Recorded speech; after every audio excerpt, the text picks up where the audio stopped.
Sweet. All you, buddy. Well, Mr. Jake, thank you for taking time out of your day to join Ruction Nation. Yeah, thank you for having me. This is crazy. We'd like to, I guess, start from the top. Tell us who you are, what you're doing. Who is Jake? So I'm Jake. I work for First Electric. I've worked there since 2016. Graduated high school in 2015. And the guy, his name's Greg Banks, super good guy. He was the stepdad of this girl I was seeing in high school.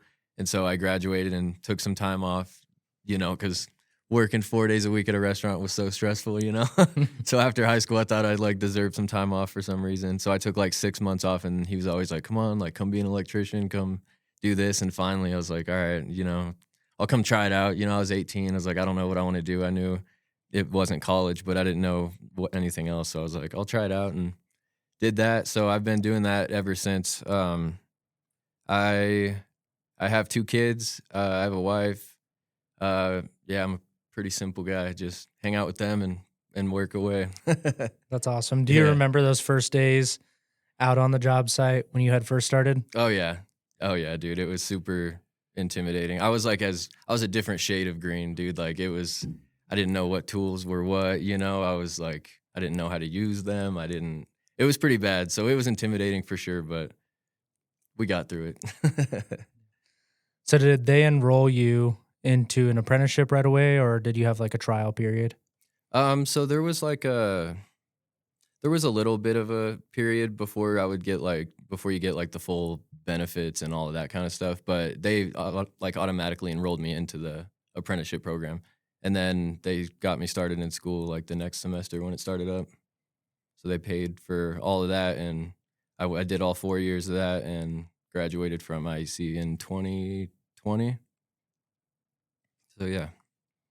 Have you continued with any sort of training, or are you working towards anything at this point? Yeah. So they have First Electric does this foreman training once a year, and they've only done it once, and so I signed up to get into that, and I didn't get into it last year, so I'm signing up again to try to see if I could do that, and trying to just become more of a lead, kind of the foreman's right-hand man, and trying to become kind of that guy, eventually, and kind of take on projects of my own and be the foreman eventually, and then keep working up the ladder. I'd like to eventually end up in the office, when I'm a little older and stuff like that, so make it a little bit easier. So what is that?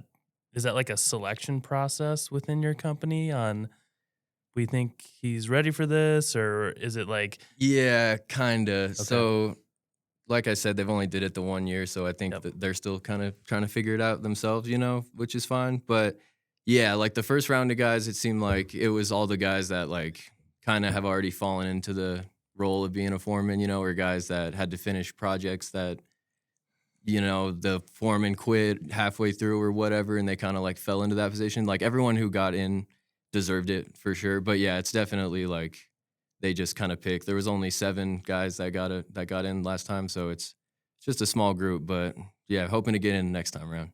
Seems like a really efficient way to do that.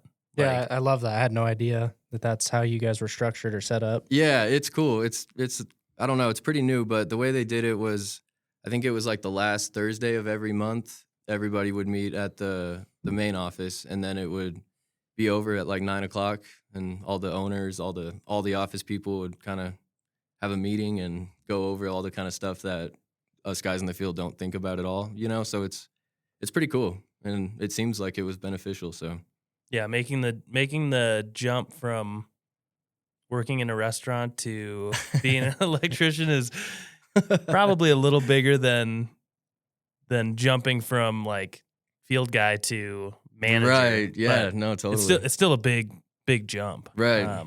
Lots of little skills that you don't think about that come into play. Yeah, totally. Yep. What was the hardest part about, thinking way back to, you said 2018 is when you started? 2016. 2016 is when you started.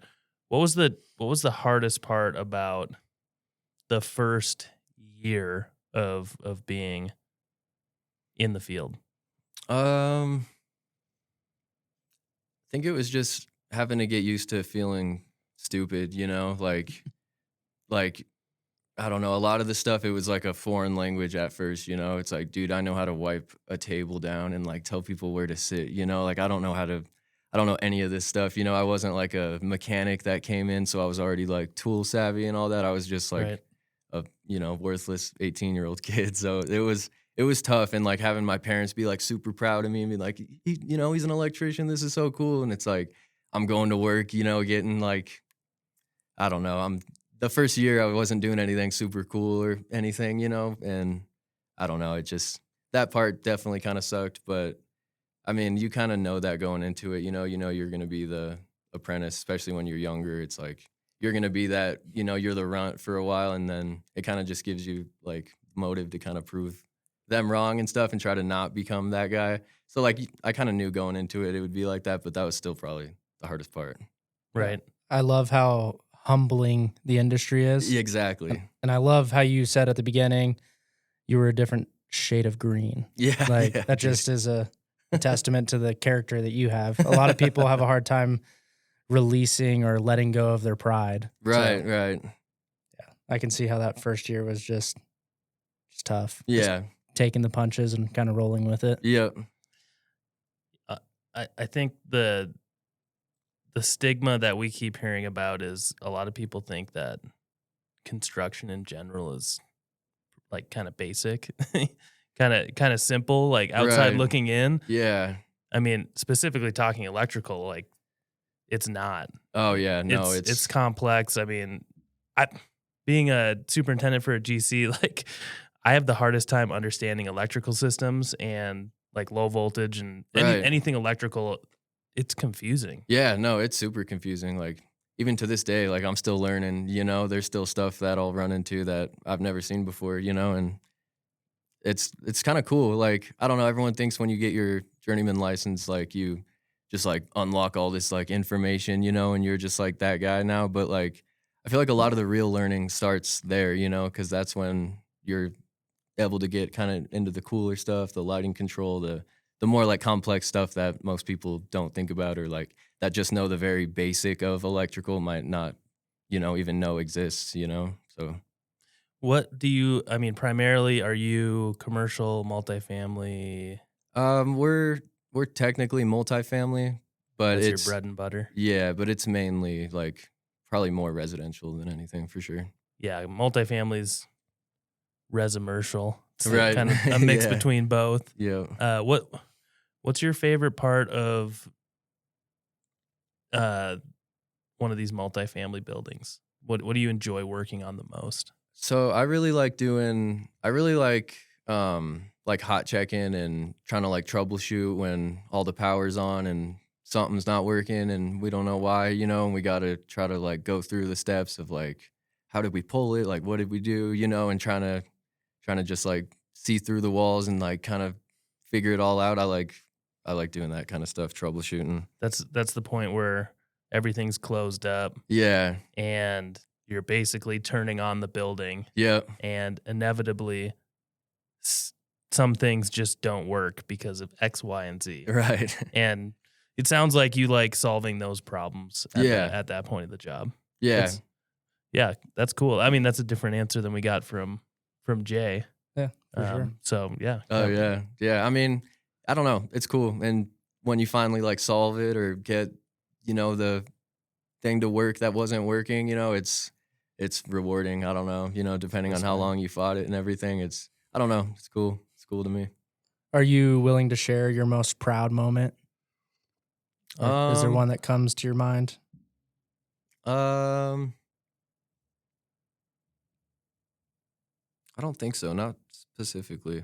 Yeah. I don't think I've ever like, I don't know, cracked the code on something too crazy that I'm like too stoked on. But What do you get some sort of satisfaction from like finishing out these big multifamily buildings when you walk away at the end of the day and it's lit up like a Christmas tree at yeah. night? Oh yeah. Yeah. That's the best. Like going to turn on the exterior lights, you know, for the first time and hopefully the last, you know, and like everything works and it's like, cool. Like we like, no one knows all what went into it, you know, like it might seem like just hanging up a light, but like sometimes we'll fight an exterior light or something for like an hour, drill all these holes. And yeah, I don't know. It's really cool being able to hit that switch and everything lights up. It's super cool. Yeah, I find it, I mean, it's fascinating to like think about one light, like looking around this room, you look at one light and that ties back to a panel somewhere in this building. Right. And it's going through several walls, it's going through ceiling systems, and you've had to coordinate, the path of that wire all the way back to that panel.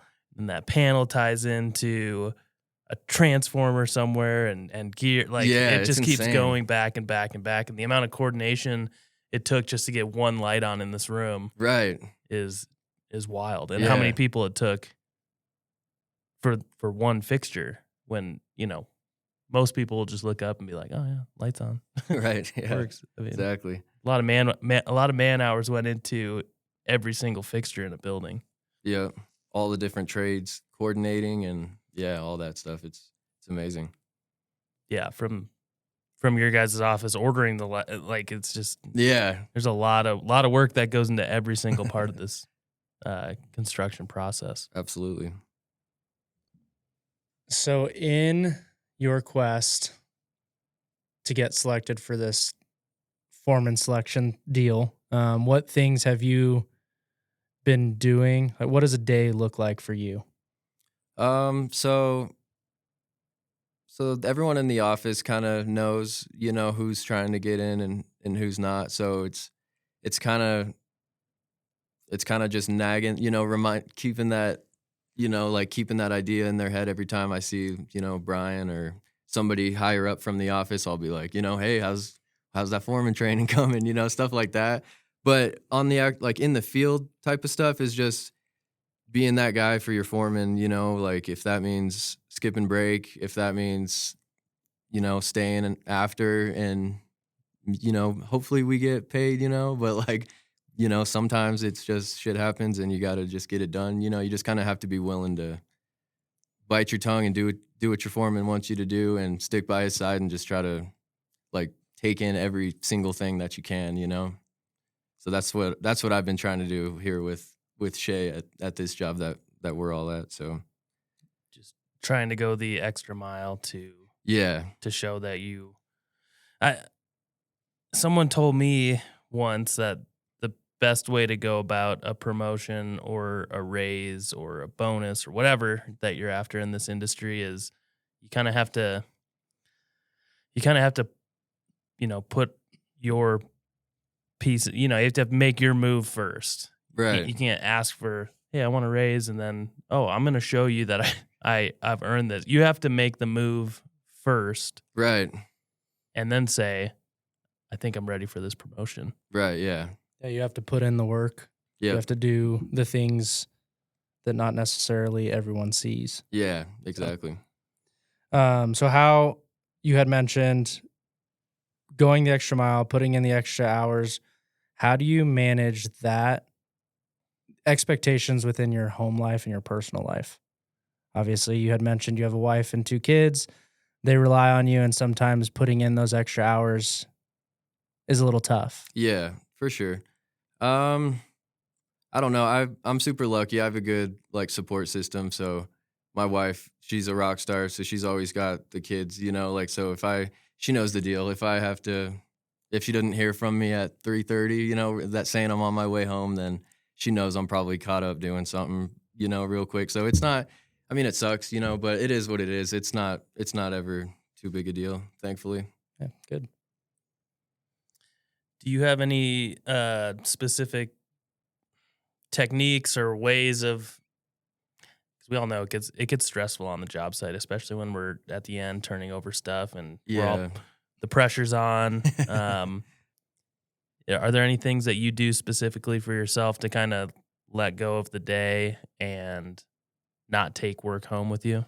Yeah, I'll put my work phone on silent, plug it in for the night, and unless I hear it blowing up, which is probably just scams and stuff anyways, if it is, but I'll just try my best not to even go look at it, and 99% of the time I didn't need to anyways, so, but I just try to keep that phone away, and just, I don't know, I'm pretty decent at keeping work at work, But You're just able to kind of split that up in your own yeah, head and completely. so far so good. Yeah, I'm Yep. sure. I'm sure as more, as I get more, if I get into that class or I start getting more, stuff on my plate, I'm sure, Right. maybe that wouldn't be the same. But so far so good.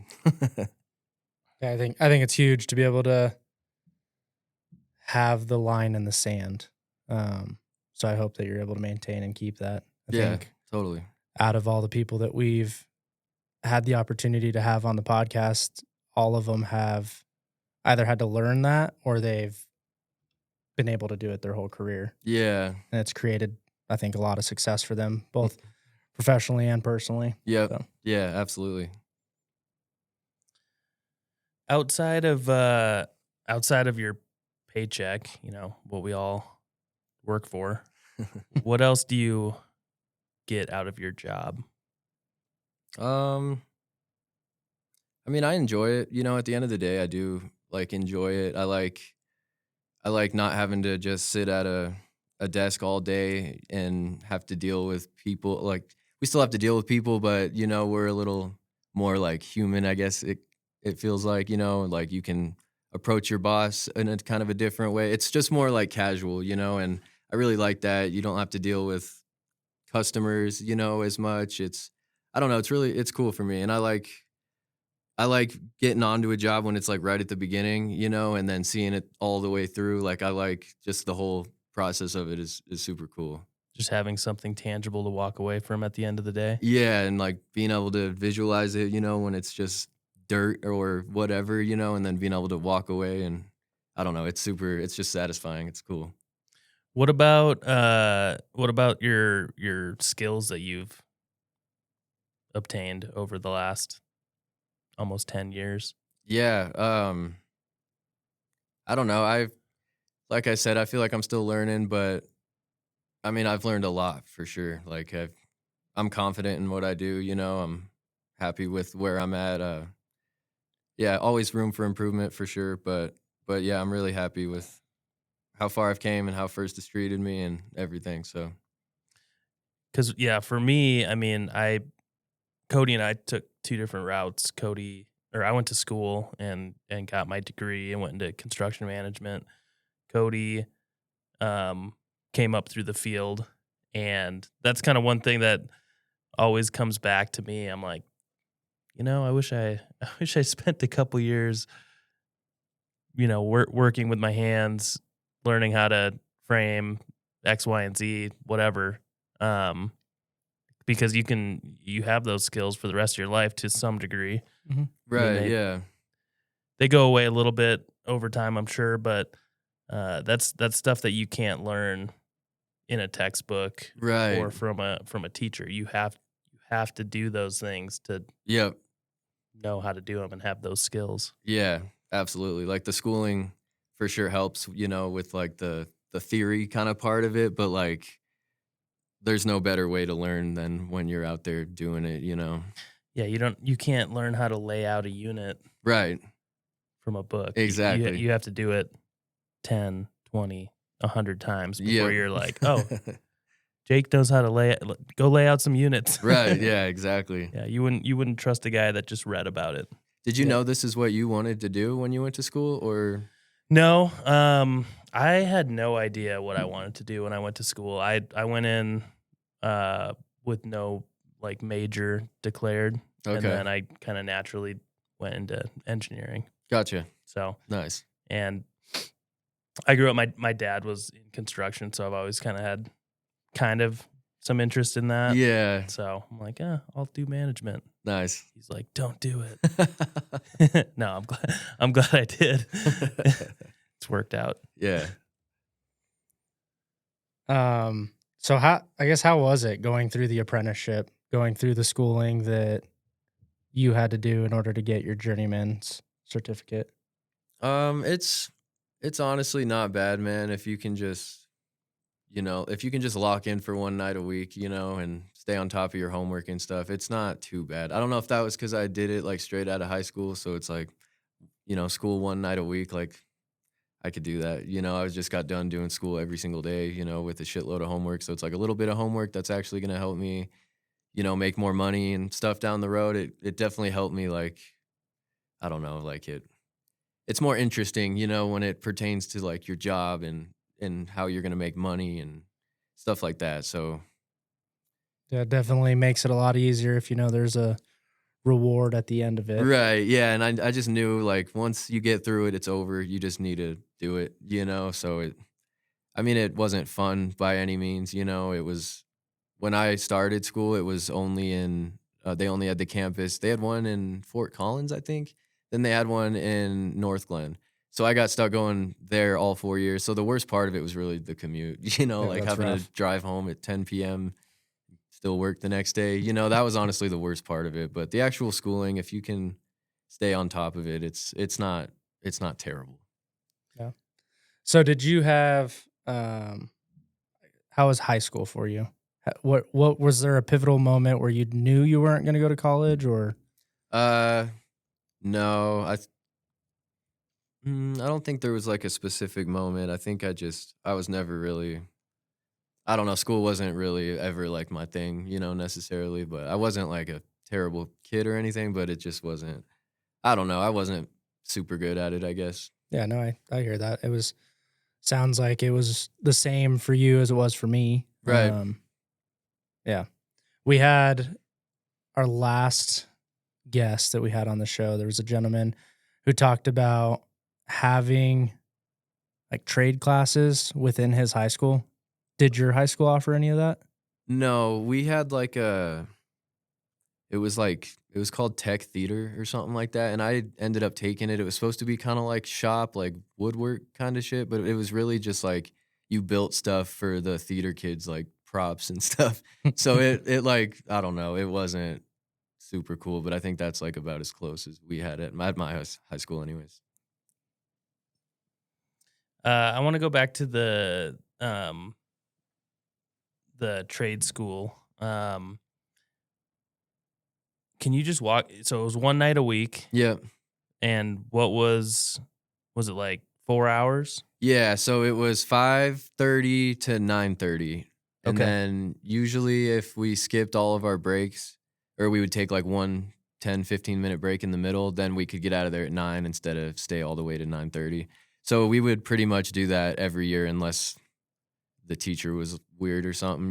That was usually the deal. But yeah, 4 hours with a little break in the middle. And then what was like the structure of those 4 hours? It was pretty typical. Like it was just a big classroom, teacher standing at the front doing a slideshow or whatever, whatever the lesson was. But third year was cool because it was more about like motor control stuff. So it was, I think pretty much every class we were in the little lab in the back, and it was like we were actually wiring up little motors and stuff. It was more hands-on. Yeah, so that was the best year for sure to actually go to school because it's just you weren't sitting in the class, But yeah, the rest of the time it was pretty much it was pretty standard classroom stuff, but just a bunch of grown dudes instead. Yeah.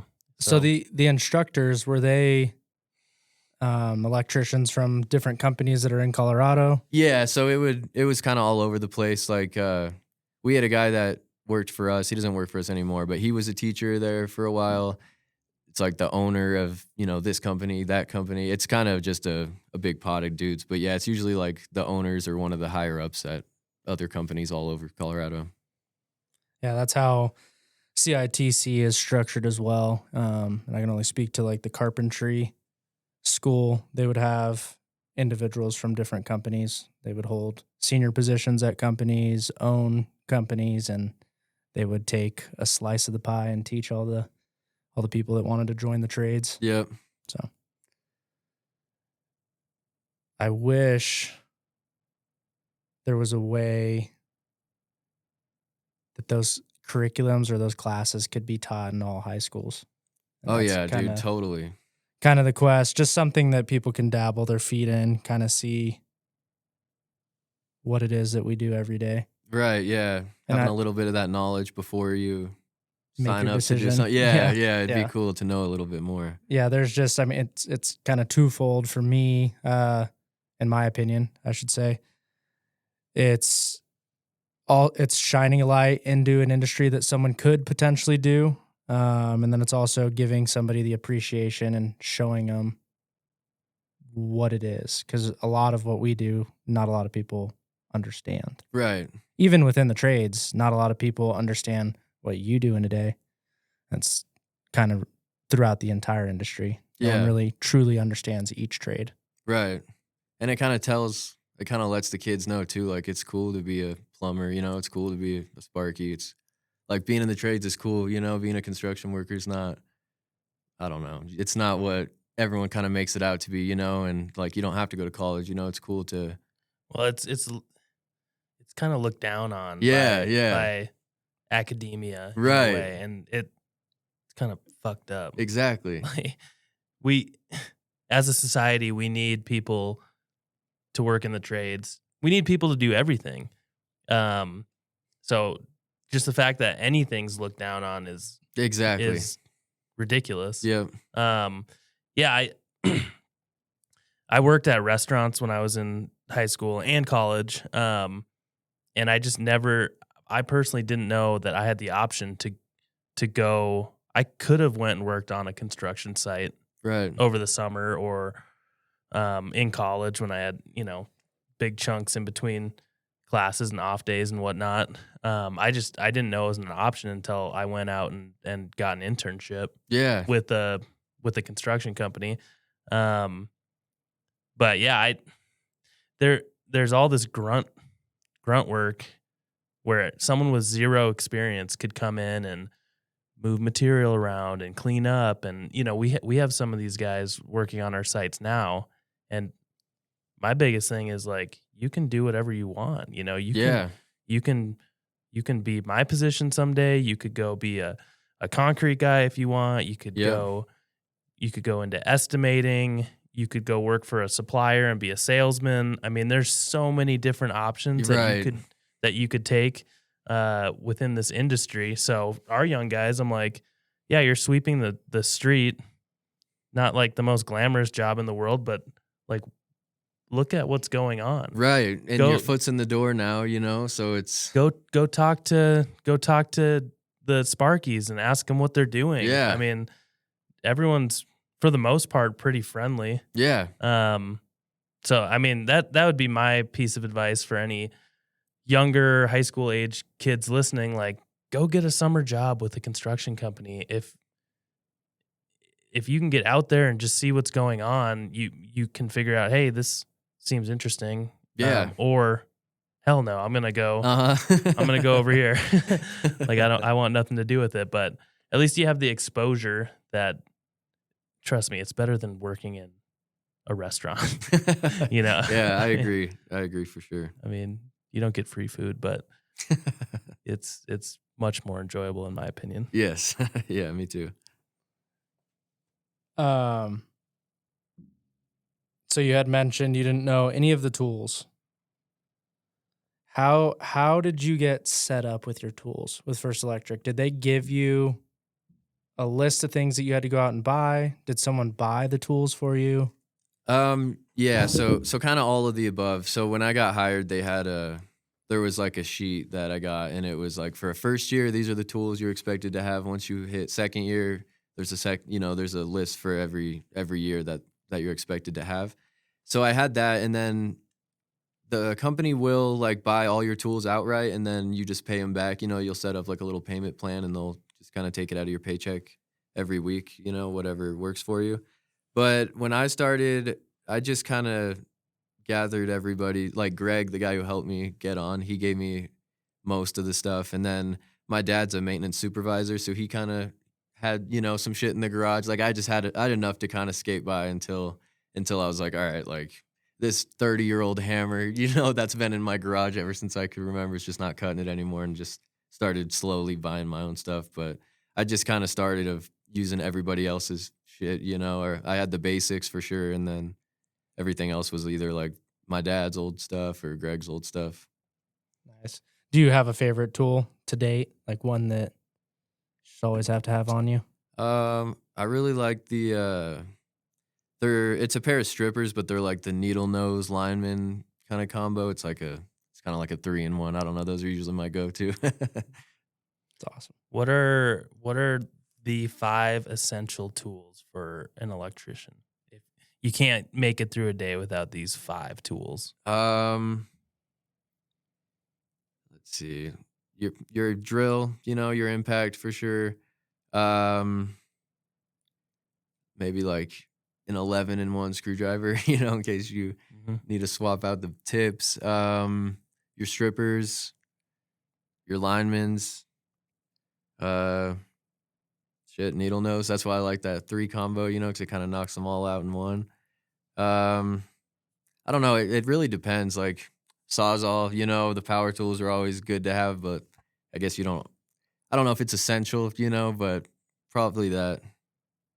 So one thing that I see you guys doing on every job that I wouldn't say that I don't understand it. It seems really hard. Like pulling secondaries Yeah. That into shit sucks. into a building. What makes that so hard? And can you just explain what that is and what that process is? Yeah, so we're pulling the wire from whichever panel or, whatever it's coming from to the transformer. So it's always, super thick, heavy wire, the spools. I mean, on paper, it shouldn't be that hard, because we have the tugger, we'll feed, we'll get a vacuum, suck jet line through with something on the end of it, so it'll suck through to the other side. We'll pull a jet line in, which is, just kind of like string, like, I don't know for those who don't know, I guess, but it's just kind of like really strong, like string. Then we'll pull in mule tape, which is like a kind of a skinny rope, I guess. And then we will pull in our actual rope, which is like a really sturdy, thick rope. And then that we hook up to our tugger, which it's kind of hard to explain, but it's just like this huge machine that you wrap the rope around it, and then you get it, if you hold it in a certain area, and then once you put your foot on the pedal, it does the pulling for you. So essentially, it's just pulling the wire through, but, depending how long your run is or how many 90s are in, the piping that the wire's running through, or... And I mean, some of this wire is like what gauge? Oh, it's 750. They're 750s, they're 500s if we're lucky, they're 250s, if it's just like something small. But if it's secondaries, then yeah, it's 500s or 750s. I mean, with the casing on it, it's like a little smaller than like a garden hose. Yeah. Of copper. Right, yeah. Or luckily, most of the time, it's aluminum. Oh, aluminum. So otherwise we wouldn't even, we'd be fucked on trying to get that pulled and bent and everything. But still, it's a huge pain in the butt. And then if the tugger doesn't pull it off the reel correctly, or if like some slack gets in the reel or anything, then guys have to get on the reel and like manually like turn it, but not too much, or the slack. It turns into a nightmare of like 9 times out of 10. Is it dangerous? Because I mean, you're pulling that wire with a lot of force. Yeah, so it gets kind of scary when it's close, because once it's at the end of like a 300-foot pull, and it's going through 390s, and you're fighting like that last 90 up to the panel, it'll start like bending the bottom of the can, and like if it starts struggling, we got to stop, and we'll be pouring gallons of lube down the pipe. We've had like the rope will snap, and that's a shit ton of pressure. It's just pulling that, and it'll fly out. It's pretty dangerous, but I don't know. It usually works out pretty all right, but yeah, it's a pain in the ass. As long as you're aware of what's going on, yeah, you can do it safely. Yeah, as long as everyone's on the same page, we know what we need to do. If stuff starts to go wrong, we can usually get through it without anything too crazy happening. And I swear those conduits for the secondaries are always just so fucked up. Like they're just they're you're going over utilities and under utilities and dodging like foundation footing. Like it's always something with those. Yep. And a lot of times by the time we're pulling the wire, that pipe's been in the ground for like a year. So we're like, how is this ran again? Like how many 90s? It's like, oh, we don't know. The guy who did that, that was over a year ago. He's at a different job in Denver now. it makes it so much harder. Like, or, just the ground changing, or those guys maybe graded something and now our pipe is not where it was, or there's so many factors that can mess it up. So if you're up front on one of these jobs, you need to take pictures of all that. Yeah. Like that would, that would help a lot. Yeah. Talking to myself, actually. Just take pictures of everything. Yeah. Mm-hmm. What do you think is the most dangerous part of your job? It's got to be something with the high voltage, right? Yeah. Definitely that. There's sometimes situations where we'll be pulling into a transformer and it's like, well, the line side is still hot, but Excel put up the little plastic thing, so just don't touch it, but like get the wire pulled though, and it's like, okay, like I don't know, that's kind of sketch, but for the most part, like we're really good. Like we're not supposed to work on anything hot, and not like what I do in my house. I think the switch is off. Can you check it? Yeah. I don't even check. I just blow up screwdrivers. Do you have any tools that got lost too?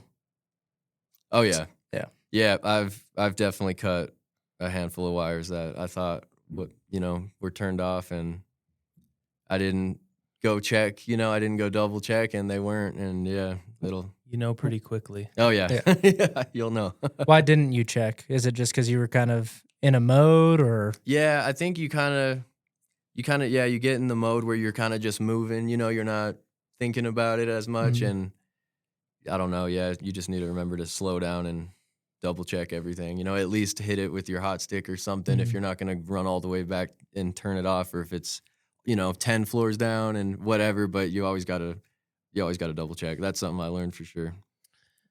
So safety is a huge factor on all these big commercial multifamily, any construction project.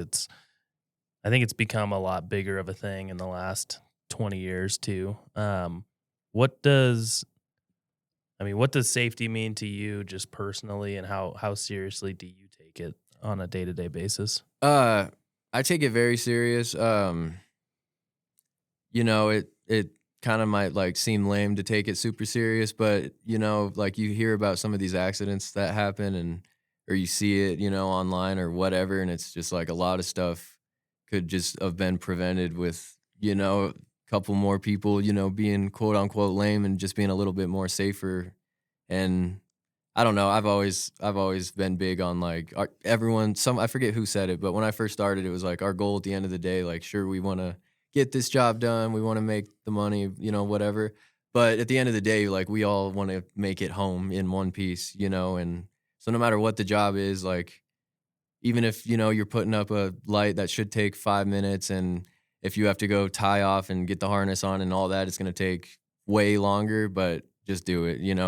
It's worth it to just do it. Like, I don't know. Everyone always stresses like falls are the number one cause of death, so that one I especially am just like, nah, dude, like, let's just go grab the harness. It sounds like a pain in the ass, but it's not as big of one as falling, so I take it super serious. First Electric does like a little safety award thing every year of like people who they think have kind of done a good job, and they'll give you the black hard hat, and they'll give you a nice like winter jacket and then a gift card, and then you're like part of the safety committee. So I've been on that for, I don't know, a couple years now. I was one of the first guys to get that, so I'm pretty proud of that. And yeah, I take safety serious for sure, because there's close calls. It's not a joke at the end of the day. We all want to get back home to whoever we have.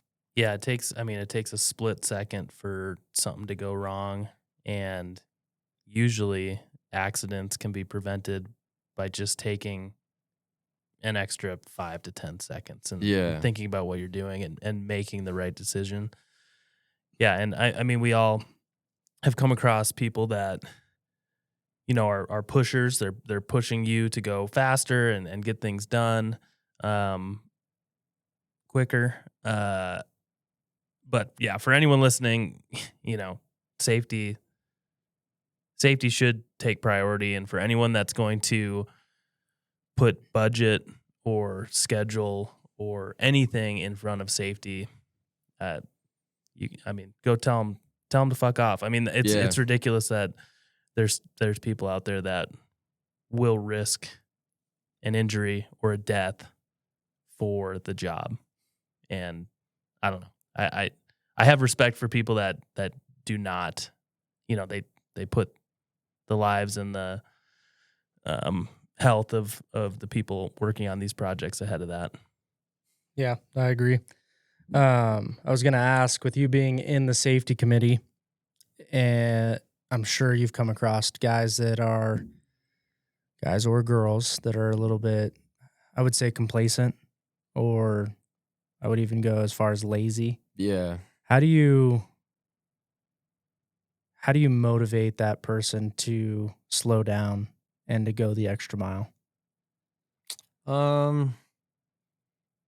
You just really got to break it down, and like they just need to understand, like, it's serious stuff, like even if I have an apprentice who's wiring something up and he doesn't think it's super important because he's just like pulling the wire or something, it's like, no, dude, like even you just pulling this wire wrong could lead to a problem that we don't even deal with, till like 6 months from now when drywall's up and we're trying to hot check, and then it could be a safety hazard that we don't even know of, right off the bat.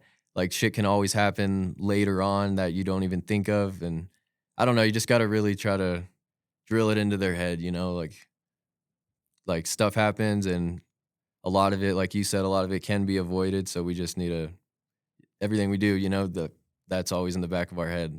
So. Yeah, as far as what you guys are installing too, a lot of it's buried, gone. You can't see most of it. And if something's done incorrectly with electrical, I mean, it can lead to fires. Right. Someone getting shocked, whatever.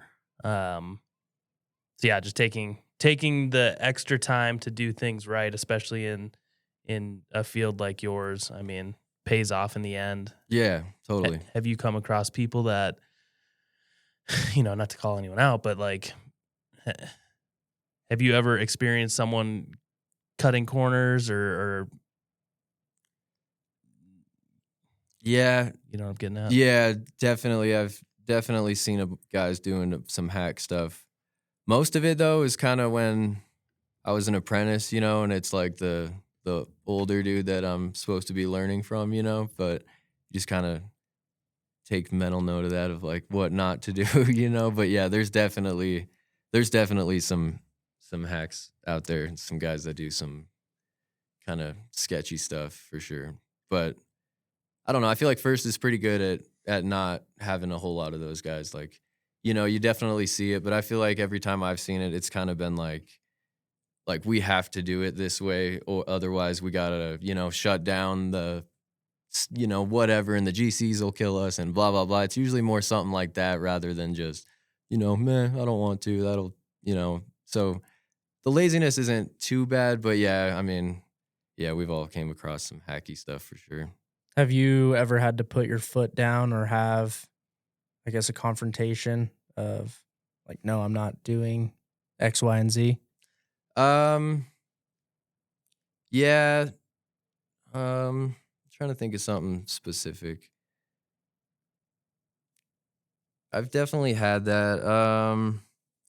I don't know. I'm not super in the position, I guess, or even like that kind of dude to be like, like I'll kind of just be like, all right, dude, like let's run it by the foreman or whatever. I'm not the type of guy to like get in a fight about it or anything. But I mean, yeah, we all, have our disagreements and stuff sometimes, but it is what it is.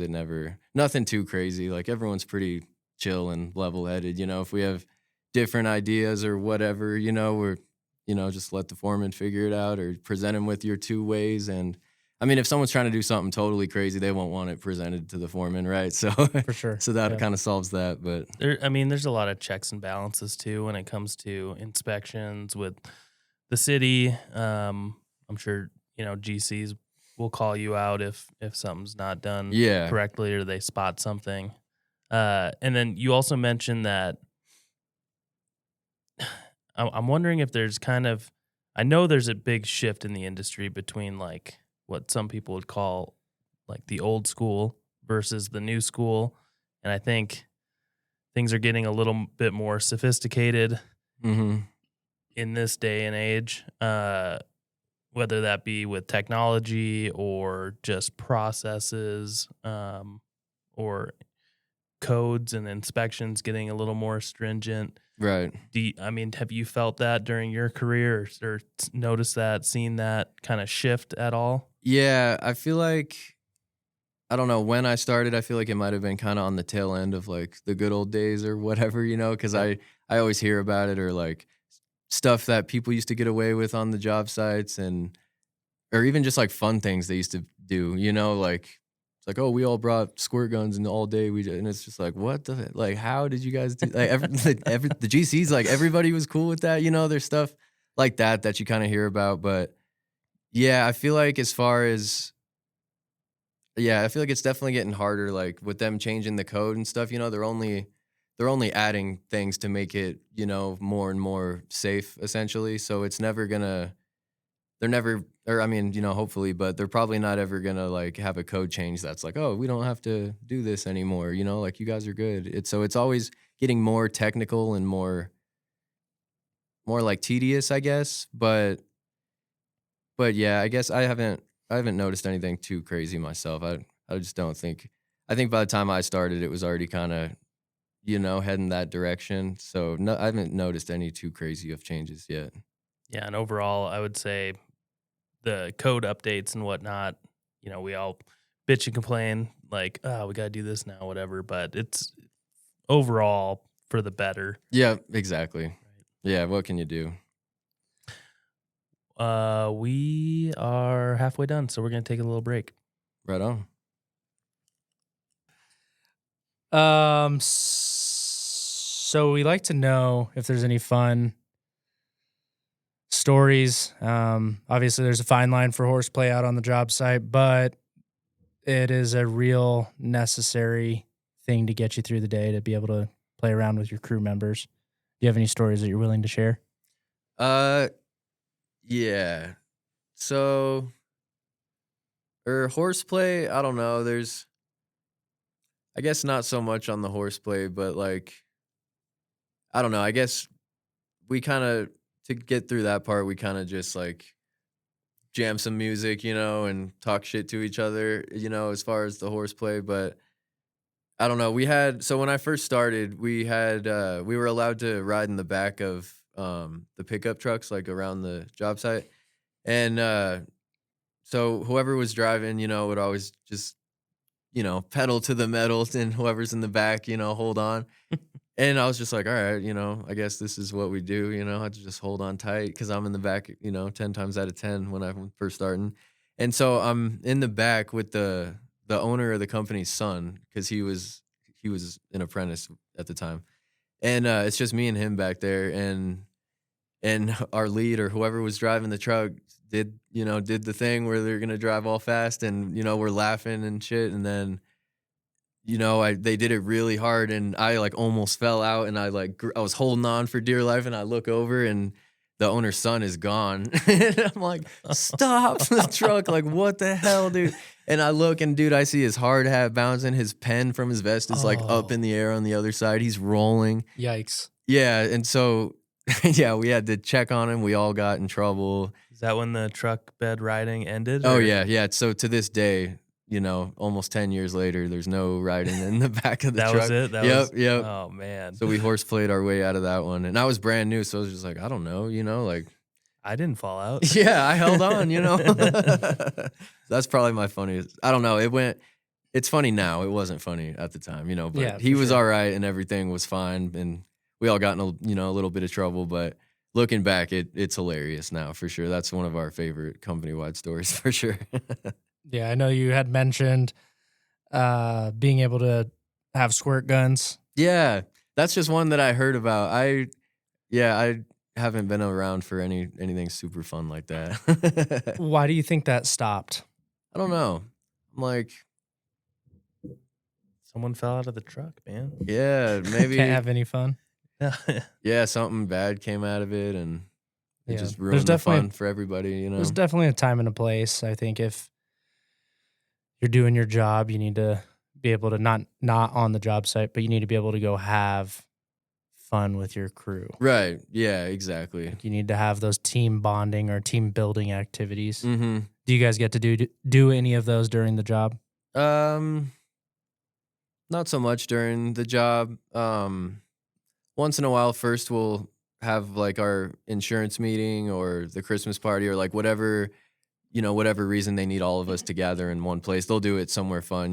We've done like go-kart racing. We did Elitch's one year. We do Dave and Buster's. They're good about getting us all out in a non-work environment and, having us all get along and have fun and taking care of us and stuff. So that type of stuff's cool, but not so much on the job. Maybe like the top out parties or like the pizza parties we'll have when we kind of accomplish a big chunk of the job, that's been a thorn in our side for a while. We'll get it like a little pizza party and stuff, but nothing too organized, I guess. But they Sure. always make sure to keep that like vibe going, of the family vibe and keeping everybody friends and taking care of us and all that. So Yeah, that's important. yeah, for sure. Do you have any hobbies? Who is Jake outside of electrician Jake? Yeah, so I like my wife's got me super into hiking this past couple years. I've always been like a outdoorsy, kind of dude. But she's done I don't know how many. She's done like almost all the 14ers in Colorado.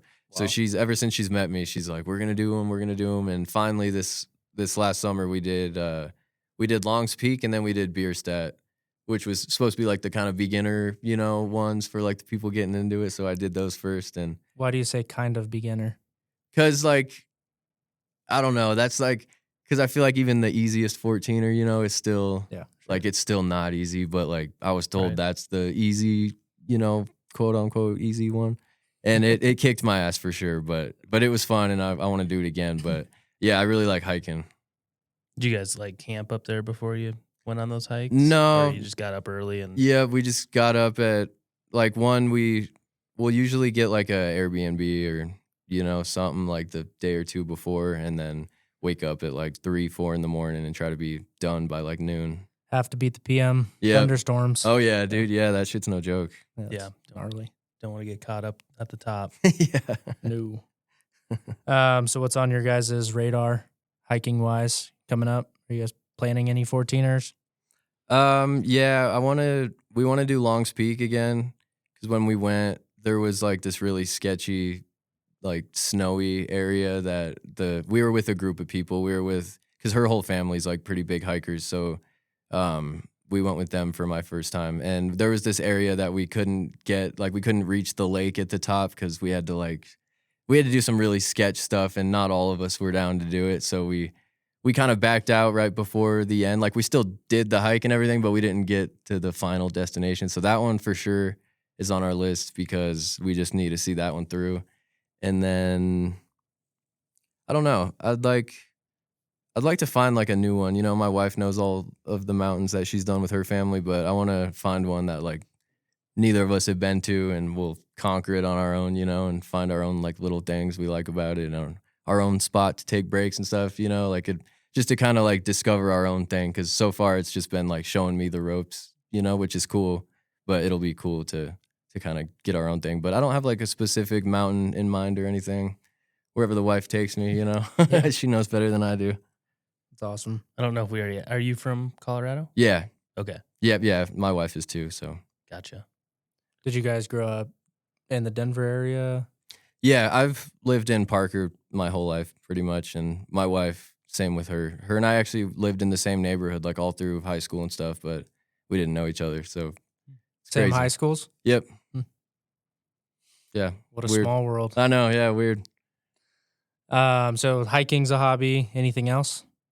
I like getting tattoos. I'm super into like art and stuff like that. So I think that I'd love doing that. I try to go in like once a month at least and get something from somebody, you know. I go to all different kinds of guys for like different styled stuff. I don't know why. I love the tattoo like environment, scene, and all that. Sure. How many are you at now?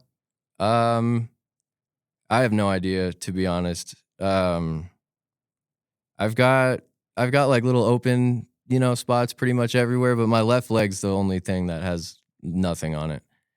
So I'm not gonna get like too crazy, you know, with it and do the face or anything like that. But I don't know. I just love it, man. I don't know what it is. I just think it's fascinating to me. I think it's so cool. Yeah. Where do you are all the art pieces pretty much the same, or are they all different kinds of? No, it's all different stuff. It's Do they have stories behind them, or are they just designs that you like? both. Some of them are like, you know, I was out. It was my friend's birthday, and we were all like, you know, it would be fun, you know, after a couple of drinks. Some of them are those.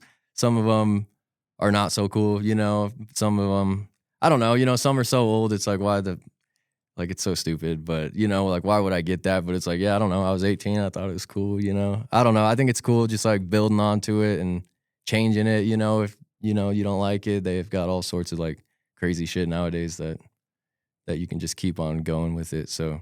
Do you have a piece that you've been working on for like a long time? My back is done, and I went to like a super realism dude, and it was my first time getting tattooed by him, and so I didn't really know what to expect. But we would sit there for like 3 hours, you know. We'd take a break, would go look in the mirror, and there'd be like a 2-inch by 2-inch spot done, and I was like, dude, what the hell, like Just lots like of shading. so yeah, just like. I think we went 40. I forget. He was keeping track of all the sessions, but we got over 40 hours into just my back piece. So I'm super proud of that one. But yeah, everything else is just kind of slowly but surely, you know, just covering myself up with it. What is the worst place to get a tattoo? The nipple, bro. Honestly, I thought it was the back of my head. I had to like shave my head all crazy and do that, and that felt not good at all. It was just like really weird and like, I don't know. But until I did my nipple, and it was like, you could feel your soul leaving your body, dude. I wasn't expecting that, but the pain is unreal. Is it the actual like poking activity, or is it the wiping? Or both? It's both, okay. Honestly. Yeah, especially after a while, dude, the wiping just gets worse and worse. Yeah, I guess soul leaving your body is pretty rough. Yeah, dude, yeah. You're all covered up at work most of the time. Yeah. Is it mostly black and white, or do you have color too? I have a couple color ones on my leg, but it's all black other than that. Yeah, I guess black, not black and white. No, they do black and white. Oh, do they? Yeah. Oh, okay. It kind of fades away. I don't know if you could see it. Like, I don't know. It kind of fades away, but see how that's not like quite all my skin color. Like, it's like a little bit. I don't know. It goes away, you know, super quick, but it looks cool for when it's in there, you know. I have yet to get a tattoo. Nothing? Nothing. I don't have any. Wow. No tattoos. What about you? Yeah, I have one on my chest and on my arm. I'd like another one. Nice. I just don't know what I want or where. I have ideas, but I haven't pulled the trigger. I do want another one though. So I think I have a tattoo in my future for sure. Yeah, as well. Yeah, you got to get in there, dude. Yeah. You'll get addicted. Yeah. Right. The next job I see you at, you'll be all tatted up. Do you have a favorite artist?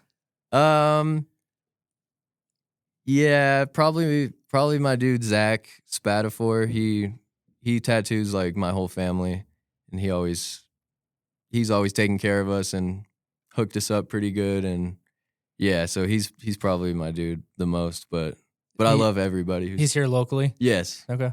Yeah. He has his own shop?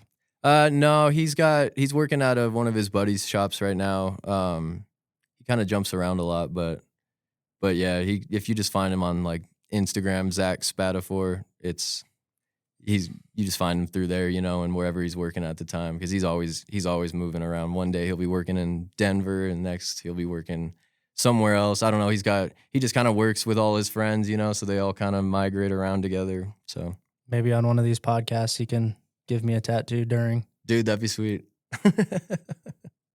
That's next level. Dude, we'll get your first one on the podcast. On the podcast? That'd be cool. That'd be sick. I'm down. We might need to talk about that. Dude, let's do it. Reach out. We got to get the video up and going before then, though. Yeah. Definitely. Yeah, you'll have to reach out to him, set something up. Yeah, dude, I'll pay for it if you're down, dude. I'm serious. That'd be sweet. That would be sweet. Yeah, I was gonna say I always hear electricians jamming out, especially when they're roughing units. Yeah. I feel like you guys are just blaring music. And, Yeah. It's always my pony girl, though. Shit. I'm joking. I'm joking. the black metal version of it. Yeah. I don't know. Yeah, you guys seem like you have a good time, and you're Yeah. always, like you said, just shit talking. And Yeah. what does that camaraderie mean for just your kind of mental health? It's super important, I think. Like you're around a lot of these people just as much, if not more, than your family, so no, like we're not here to make friends, everyone always says that, but it's like is it the worst thing ever if you come out with one anyways? Like if you have to be there anyways, you're both there for the same reason, you got the same goal, and it just makes the day go by so much better if everybody's, if everyone's cool. Like you might as well be cool with these people. You're going to be stuck with them. Sometimes even in like a small space, you're going to be stuck with this dude for hours. Like might as well get to know him a little bit, and maybe you guys will be cool. And I don't know. It's always, yeah, it's weird to me, the guys who are like, I'm not here to make friends. Like I get that, but it's also easier to be friendly, So I just try to take that approach, and it usually works out. Everyone's super cool. Definitely makes the day go by faster if you enjoy the people that you're interacting with. Yeah, absolutely. For 8 to 10 hours a day. Yeah. 40 to 50 hours a week.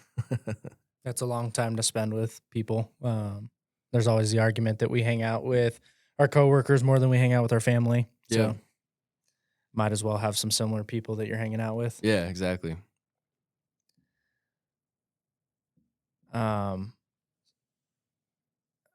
I've been wanting to ask, is there, or why did you pick to be an electrician out of all the other trades that you could be in? And I don't mean that as like a sneaky thing, but what was the appeal? It was really just because it fell into my lap. It's kind of like we touched on earlier. Like I was kind of one of those kids, like I knew construction was like a thing, but I didn't know all the different like avenues you could take, and a lot of the trades I maybe didn't even know existed on their own, or I just thought it was like dudes building buildings, so like I don't know, I don't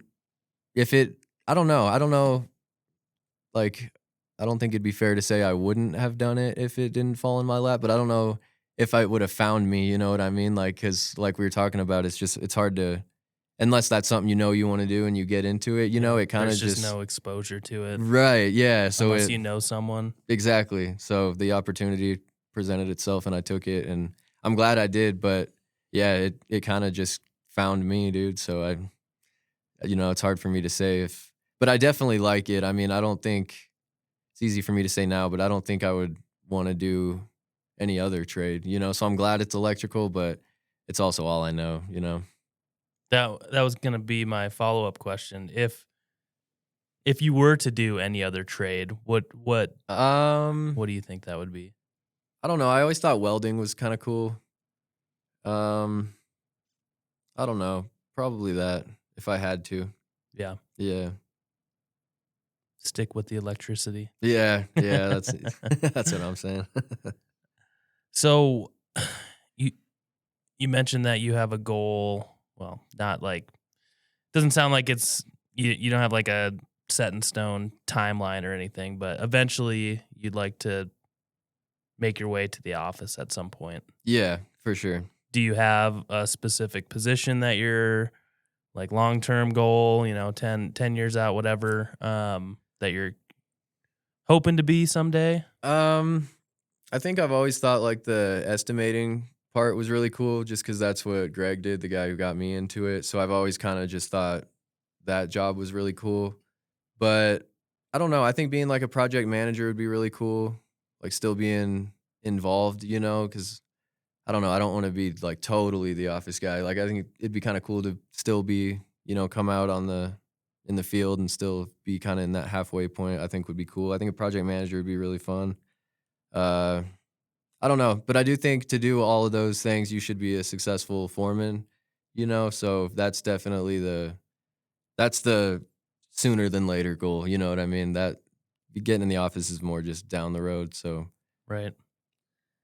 Do you have hopes to get your master's in time, or where's your headspace for that? Yeah, that's definitely it's definitely on the bucket list. I I should have did it like as right after I got my journeyman, you know, I should have just not like stopped with the books and all that, you know, but I was just so on cloud nine when I got my journeyman. I was like, I'll get back to it, you know, and eventually test out to do that. And I still plan on doing that, but I don't know when. But yeah, that'll definitely happen for sure. And that just involves more classes and Yeah, you're so logging hours yeah, as well. yeah, so I would have just needed 2,000 more hours after my journeyman, and then it's some specifics like you need to be doing like prints and layout and stuff like that. But yeah, I could test, but I don't think I'd pass if I just walked in there and tested, you know what I mean? So I'd probably do one of the little courses or one of the little something like that. But definitely by the time I'm 30 was always my goal. So I'm 28 now, so that's still my goal. But yeah, the ball's not really rolling on that one right now, but it'll happen.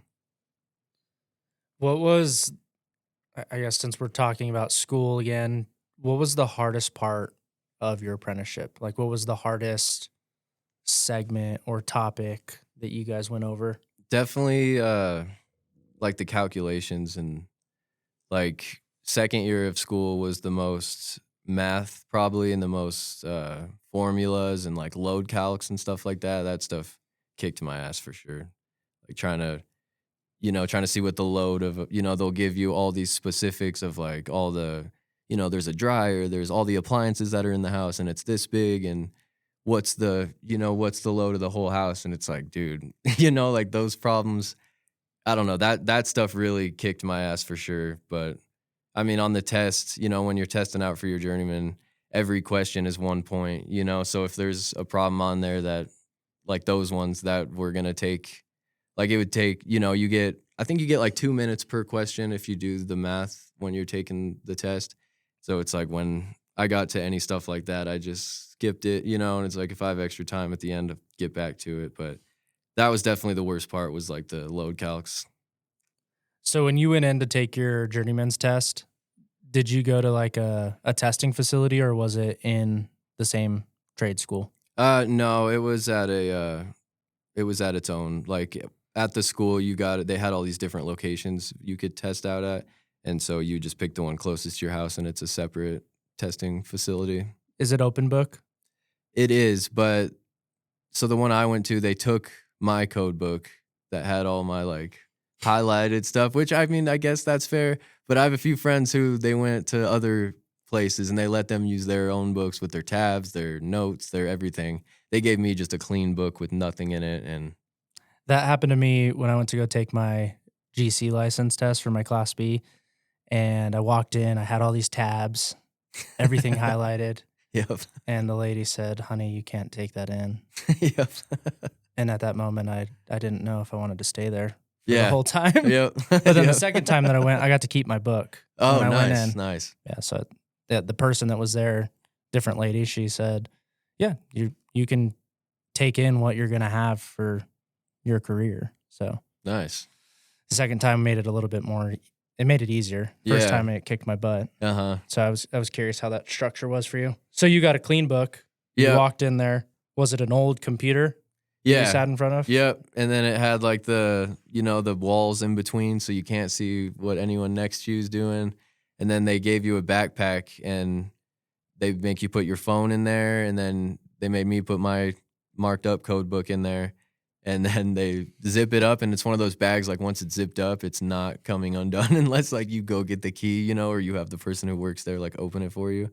So there was no phone, no, like you couldn't sneak to the bathroom and like get on your phone, like none of that, because all your shit is locked up right behind you until I think you get a calculator, and then they gave you like a sheet of some of the formulas, and then a clean code book. I think that's it. How much of what you learned in those classes translates to your day to day? Not as much as I was hoping, but but I mean, school definitely was beneficial, you know, just for the overall like scope of it all. But I don't know. I feel like it wasn't as common as I hoped for it to be, like, you know, sitting in class and being like, "Oh, I'm like doing this at work as we speak, like, you know, I'm going to pay a lot of attention, like this is exactly what I'm dealing with." There was only a few moments like that, unfortunately, but I still think it was beneficial.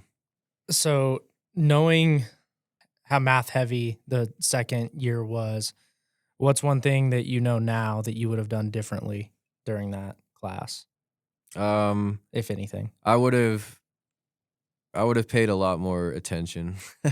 I would probably honestly do that in all the years in school, you know, cuz I don't know. My mindset back then, you know, I was kind of just trying to get through it, you know, as long as I passed, then I could test, you know, and it was kind of just like get through school, you know, but I didn't know if this was going to be my career, you know. I didn't know what I was doing. I was just doing what my job told me to do, you know, but I could have definitely did better and like focused more in school for sure, and it wouldn't have been as hard, you know, and all of that, but you know, what can you do? Yeah. Do you have a few people that you owe your current success to outside of yourself? Obviously, you put in a lot of time, you put in a lot of the extra hours, and you grinded it out. But is there anyone that's like a mentor or someone that you really look up to still that you can call on? Yeah, electrically, Greg for sure. Him and I'll still like we'll go to dinner once in a while. You know, I'll bring my kids to his house to see. He's got like a farm, you know, see the animals and stuff. Like he's still like friends with my parents from when I was dating his step kid or whatever. So we all like kept in pretty good um contact. So him for sure to this day, like, you know, like I'll probably text him after this and tell him that I did this. You know what I mean? Just like stuff like that. But electrically, Greg Banks for sure. Outside of that, my wife, obviously, she always, you know, keeps it going, keeps me level headed for sure. And then my parents for sure, because when I first started and I wasn't sure if it's what I wanted to do or not, you know, they were always super stoked for me and super like, you got to see this through, you know, like it'll be worth it, and all that. I don't know. My parents, they really made me stick to it, and I'm glad that they, you know, kind of kept on top of me because I feel like it worked out. So them for sure. Did you have a time or days where you were like, nah, I'm done? Yeah. Yeah. Oh yeah, absolutely, dude. Like I don't know. I feel like I still sometimes have those days. You know, not like I know I'm not done when I say it now. It's just you a know? joke. Yeah, Yeah. no, it's Yeah. just like being pissed off. But yeah, when like there'd be times, you know, you're so mad and it's just like, dude, what am I doing? Like, you know, I'm just sitting here feeling like an idiot. I got some dude yelling at me about something I don't even know. You know, definitely it's like I don't need to be here, but I don't know. I'm glad I didn't act like a hard-headed 18-year-old and quit over something stupid or like that. You know what I mean? It was never that serious. You know, it's just work. You know, someone's mad, and then sorry. You know, I'm Yeah. doing my best. Yeah. So I think that's something that helped me a lot when I first started. Is like I knew nothing, but I was, you know, I would shut up and do what I was told and do it to my best, even if it was totally not what you were looking for. You know, I showed up to work every day and I tried, you know, and I feel like that's really all it takes to anyone who's like intimidated by starting, you know. It's like it really just takes like if you have the will to do it, like you'll do it. Like it's all mental, I feel like. We keep kind of hearing we keep hearing that resounding, you know, for anyone that's just starting or just jumping into this industry in whatever trade, it's just reliability, dependability, show up to work, be on time, and I mean that's kind of Yeah. the the bare minimum, you Right. know, Yeah. and you'll be fine for a while, and then if you show some more interest in learning and um developing your skills and knowledge, then it'll take you places. Yep. Yep. So we keep hearing that, and I think that's kind of a key takeaway for me is for anyone that's just jumping into this, just be reliable, be dependable, and just learn Yeah. as much as you can. Yep. Be willing and shut up, when necessary, and you'll be fine as long as you're still like progressing. What are some of the key like soft skills that you have to utilize on a daily basis? You mentioned early on it was kind of swallowing your pride and just taking some heat. Yeah. What do you have to deal with nowadays when it comes to just kind of the human interactions? Like just as far as other coworkers, or what do you mean exactly? Yeah, how do you successfully kind of make your way through these projects and just through the day without constantly butting heads with your coworkers or other tradesmen or the GC? Is it just kind of keeping your head down? Is it taking one on the chin from time to time and I think still so. swallowing your pride a little bit? Yeah, I think it's like finding that fine line, like being able to be the guy that's like, you're not going to be the pushover or whatever, but it's like you're going to keep the peace, you keep it civil. It's a lot of the guys that we work with, luckily, we've known each other, like we don't have a whole lot of new guys right now, which is, a pro to that is we all know each other. So we all kind of know what to expect and what not to do or say around certain people, so we're kind of in a good spot like that. But yeah, if it was someone I don't really know, yeah, just kind of keep my head down and just do my work, do it right. And if it's, you got nothing else to worry about really. So I really don't have any problems interacting with anybody. Usually everybody's pretty cool 99% of the time, I feel like. Yeah, and I think we've all experienced that moment. I mean, every day actually. There's always someone smarter in the room, it seems like. So Right. just kind of biting your tongue and really listening to what that person has to say Yeah. is kind of a learned thing, I bet you guys have to deal with that a lot. Like people like that trying to, I don't know, a lot more than I have to anyways. Yeah, I mean, whether you're dealing with an owner or an architect, engineer, Right. or even like the foreman. Mhm. We don't know how. We're not experts at electrical. You guys are the experts, so we have to a lot of times defer to your knowledge and sometimes if we think we know what we're talking about, we're proven wrong, and you just kind of have to go, oh yeah, I was wrong. Right. You Yeah. guys know what you're doing. And we have to adjust our plans accordingly. So, Mhm. yeah, it's kind of a learned thing. A lot of guys come into it with kind of a chip on their shoulder, Yeah. a little cocky, and I feel like everyone gets humbled, if not quickly in their career, Yeah. at some point. Right. Yeah, no, I don't know. I mean, I feel like I could still learn something from like one of the newer kids. Like you just got to keep your pride to the side, cuz you'll miss out on learning something new or, who knows what. But like yeah, I feel like it's never good to be that way and always be like open to maybe learning something new, cuz nobody knows everything, but there's always that smartest guy in the room, like you were saying, but it's like, maybe it's not who he thinks he is, maybe he's not the smartest guy in the room.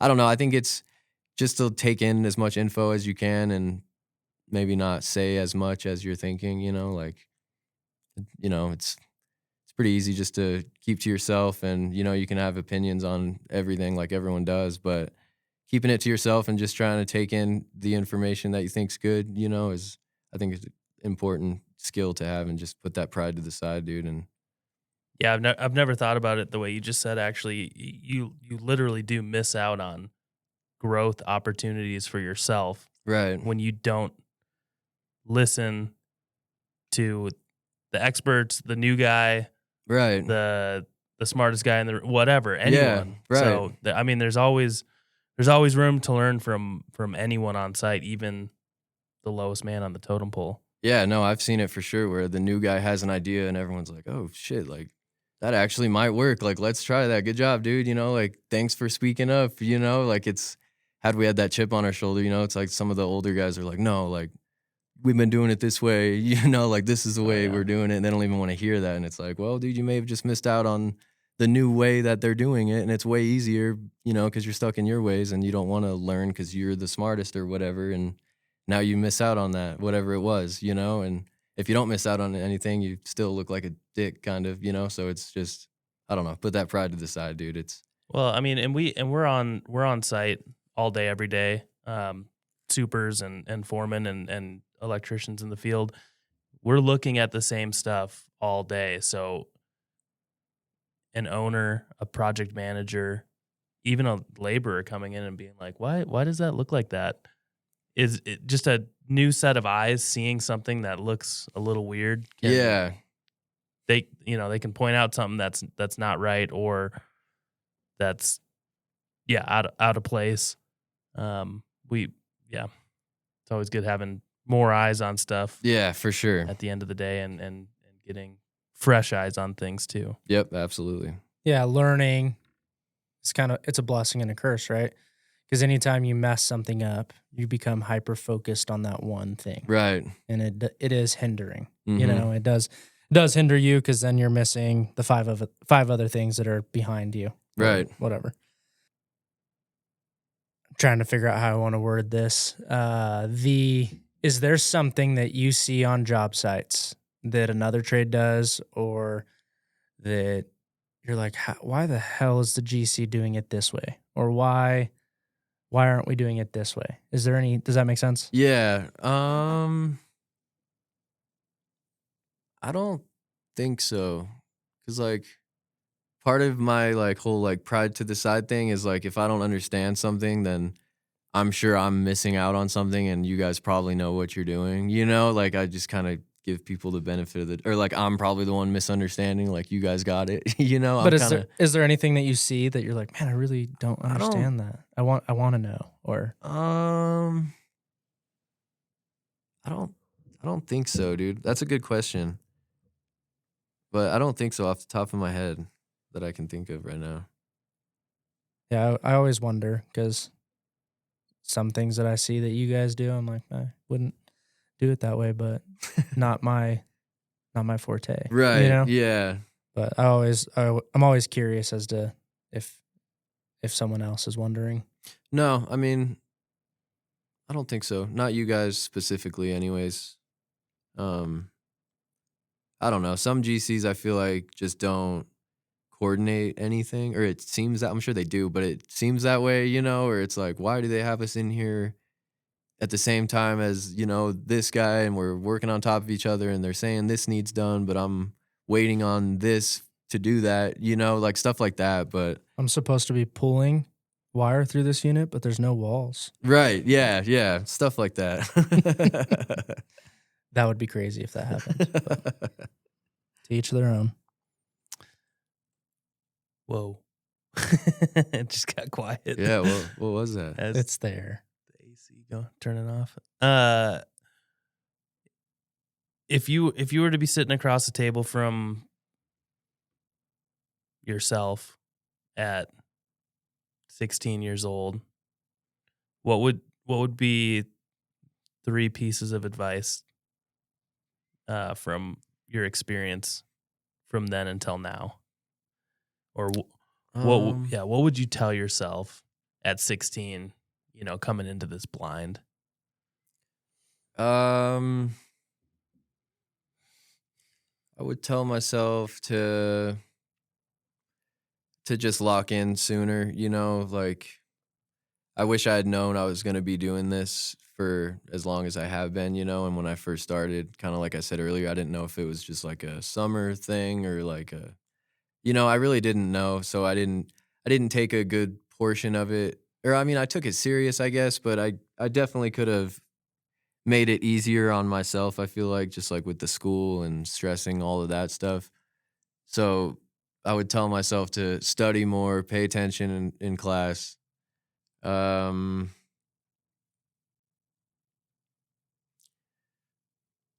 I think that's about it. I don't have really any regrets, especially as far as like where I'm at, with my job and everything. Yeah, I think that's about it. Pay more attention in school. So, more shit would, my life would have just been a lot easier if school wasn't such a pain, but like it really wasn't the end of the world like I'm making it sound like, but that's really I think all I would change is if I could make the schooling a little bit easier, it would have made testing out for my license a lot easier because I had to do all the like test prep programs and all of that stuff to get my license, which sucked because like I did the 4 years of school, so I shouldn't have needed technically to do the class prep. So I don't know, just stuff like that. I could have saved myself more time and but it is what it is. I'd probably just say that though. Everything else, I don't have any big regrets, I don't think. Not yet anyways, knock on wood. So Is there any big systems or things that you want to do that you haven't done yet? um I'd like to hook up more lighting control stuff. I've done it, but I haven't done a whole lot of it. I've always just kind of like helped with it, but it's never been like my thing all the way. And I think that stuff's really cool, like having to get certain lights to turn on with each other and other ones only, or be on a photo cell or like that type of stuff. I think that type of stuff is really cool and fun. I'd like to do more stuff like that for sure. Overall, would you say that you are satisfied with your career and how things have progressed over the last decade? Yeah. Yeah, absolutely. It's easy to like you could what if all day long of what if I did this or what if I did that, but I don't know. I'm happy with where I'm at. I feel like it's all worked out and it's all been good so far. So yeah, I'm really happy with it so far. What's one piece of advice that you would give somebody who's thinking about being an electrician or that's on the fence or doesn't really know? What's one piece of advice that you would give them? Definitely try it out.